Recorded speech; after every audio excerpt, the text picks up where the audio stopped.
that's so brave. Talk to me about that, that moment, that paradigm shift. And I'm sure it wasn't just one moment. It was a buildup of a lot of things. But what do you think it was that allowed you to step into that self-empowerment? It was a buildup of, yeah, like you said, many different things happening over really since I was born. I've been asked this question so many times, and you know what? I look back now and I'm like, oh my goodness, I was such a baby. Like, that's crazy. 16, it's crazy. It's such an adult decision to make. And really to be, I'd love to kind of paint this picture of spiritual awakening. And, I was meditating one day and then all of a sudden I heard a voice, and unfortunately, the story isn't like that. The story is I was just so sick and tired of being told what to do. Really, really restrictive. And also the fear that resided within me. I was so scared. First of all, I was really, really scared of people that weren't so it's Jehovah's Witnesses. I was a Jehovah's Witness. That's the organization that I was brought up in. So we were taught to believe that anyone that wasn't a Jehovah's Witness was evil. Like I said, the whole of the world were evil and scary, and there was so much propaganda. And I didn't buy it for a minute, because I knew people that weren't Jehovah's Witnesses and they seemed like really nice people. So how could all these people be evil? And secondly, a real fear around the end of the world, and everyone's going to die apart from us, a horrible death, and we're going to live together in this paradise earth. And I just thought, I'm just fed up of this fear. Like, I want to explore it for myself. I want to escape from it. So for me, it felt like I was escaping from the fear. And also I was completely rebelling against the don't tell me what to do. And I've realized that that is a voice that is inside of me and has continued to be inside of me all through my life. And it's definitely my ego. Anytime that I get like arsey, it's because I'm reacting because someone's trying to tell me what to do. I'm like, don't tell me what to do. Even with the best intentions. But I've been able to flip that now on its head. So instead of don't tell me what to do, it's like, you know what, I'm going to choose to empower myself and do what I want to do and live the life that I want to live, instead of being told what I can and can't do. And, if you think about it, there are so many women in this world that don't have that freedom. They're told, to adulthood, they leave their family, they go and get married or whatever they do, and they're still in this really restrictive environment.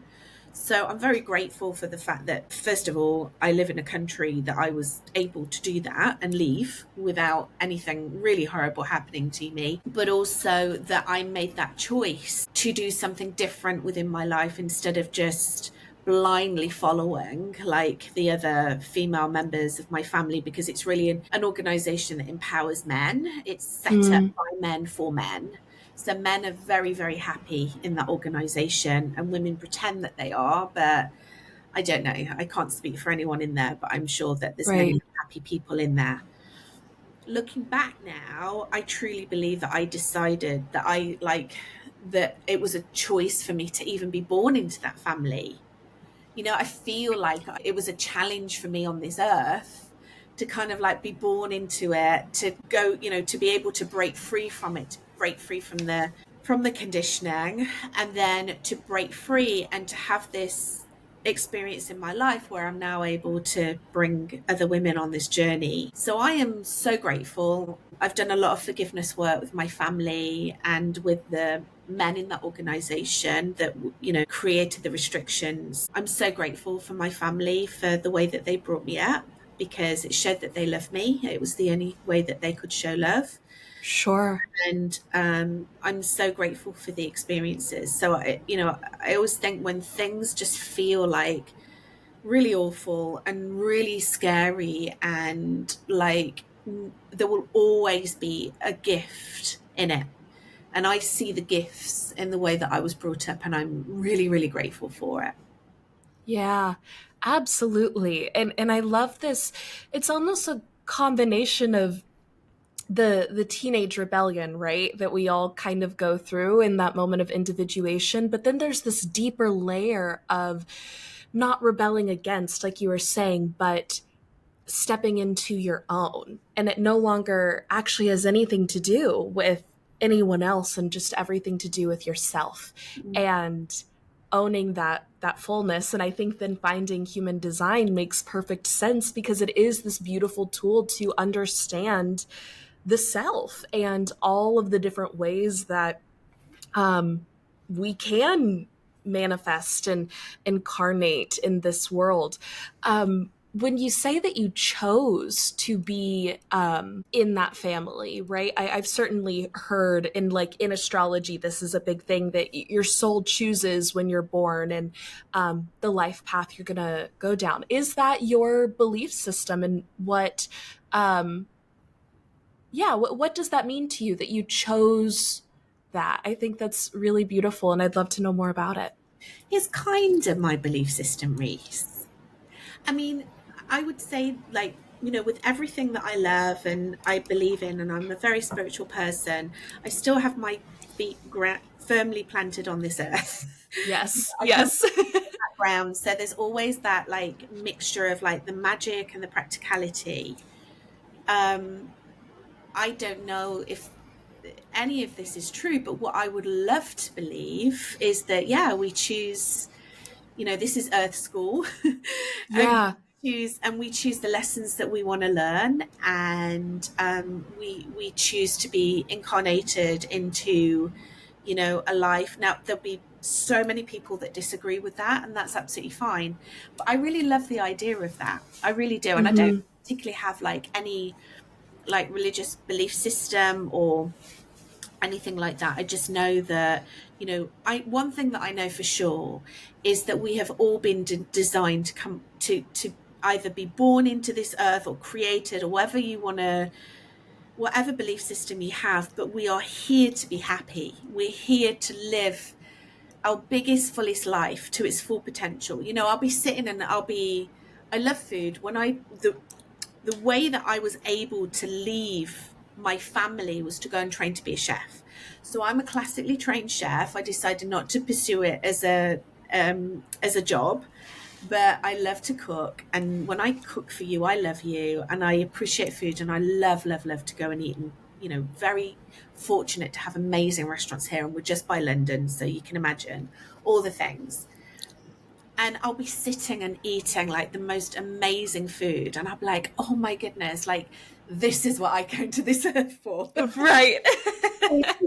Eat the food, and I came to watch that beautiful sunset, and I came to meet these wonderful people, and to meet my partner Kev, and to have my soul dog Rudy, and all these experiences, like the touch and the feel and all the senses that potentially, if you weren't in the human body, that you wouldn't be able to experience. Right. So I'd like to think that I was like, yeah, I want to be able to like eat nice food and have nice experiences, and be able to feel all of the feels and emotions within this world. And that's what I've chosen to do. I love that. It's the Venus energy of it all, right? Like stepping into the richness of life and loving the physical body that is this gift that we get in Earth School. I love that. And I had no idea that you were a classically trained chef. What was the pivot from realizing I don't want to pursue this as a career? It's certainly a passion. It's certainly something I love, but I want to go into this different world. What was that decision Oh, it was like? horrible, Reese. It was Mm, horrible. I mean, this was early 90s, so it was at the time of like the famous but toxic chefs. Like there was yeah. a whole movement. I'm not sure if it was just in the UK or if it was global, if you guys had it over there, but definitely in London there was this, the rock star chefs. And it was very toxic, it was very heated, and it was just a really horrible, horrible environment. Now, I was 16 years old. I'd just been through what I was doing, and then I arrived in this kitchen full of men who were a lot older than me, that were basically like, you can imagine 16-year-old girl. But again, I'm very grateful for the fact that it means that I've got a thick skin, and it means that I know how to cook, and I've got the most banging set of chef's knives that I still have to this day, and they're beautiful, and they're like some of my treasured possessions. Of course, And yes. and really what I really desired to do was travel the world. So I left. So I trained to be a chef. I was like, no, I don't want to do that. I did that for 2 years. And then I actually trained to be a nursery nurse, a nanny, because I wanted to work overseas. And then that enabled me to go overseas for the first time. So I went and lived in St. Louis, Missouri, and I was a nanny over there. And that was the start of my big exploration of the world. So my 10 years traveling the world. So it was really the travel that took me away from it. Sure, absolutely. And isn't that so interesting that going from this space of your early childhood that was so dominated by men and the lack of freedom, right, that you describe, and then immediately jumping into another space that I would imagine very different, and I don't want to compare apples to oranges, but is largely dominated by aggressive men. And I mean, at this point, we've all seen The Bear. Yeah. I grew up watching Hell's Kitchen, and even though I think, of course, now we're kind of aware that Gordon Ramsay is the character that he is, right? But it's still very much that way, that there is that aggression. What what comes up when I talk about that, the mirrored experience there? Yeah, it's interesting, isn't it?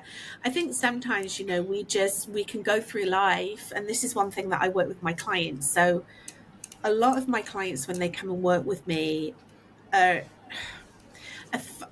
it's difficult for them. They're creating success. They're already established businesses.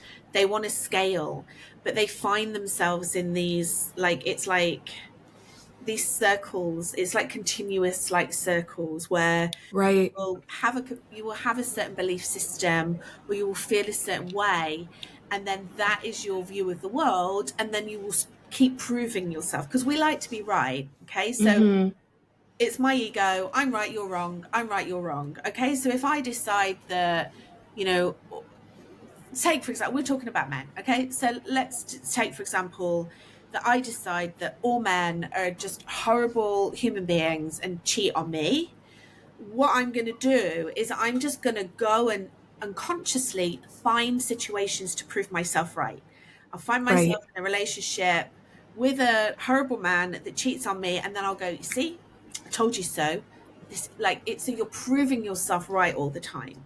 Now, that's not to say that that man shouldn't be taking responsibility for his own crap, obviously, but I think once we start actually owning ourselves and the way that we are behaving and the scenarios that we're creating, that's the fast track to changing our current reality.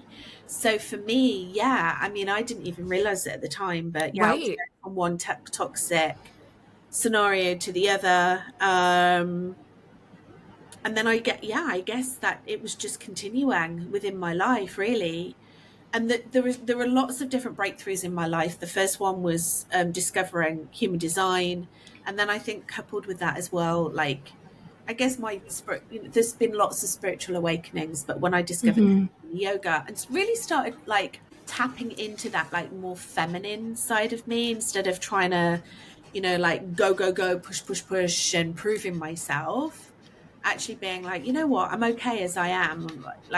So what if I think that I'm a bit weird, and maybe, trying to cover, there's these weird parts of ourselves that we're trying to cover up all the time. It's like, Yeah. just let it out, who cares? And it's very freeing and very liberating. And again, it keeps coming back to human design, but that's why I love it so much, because what better thing to learn about but yourself? Right. The more we learn about ourselves, the more insights we have.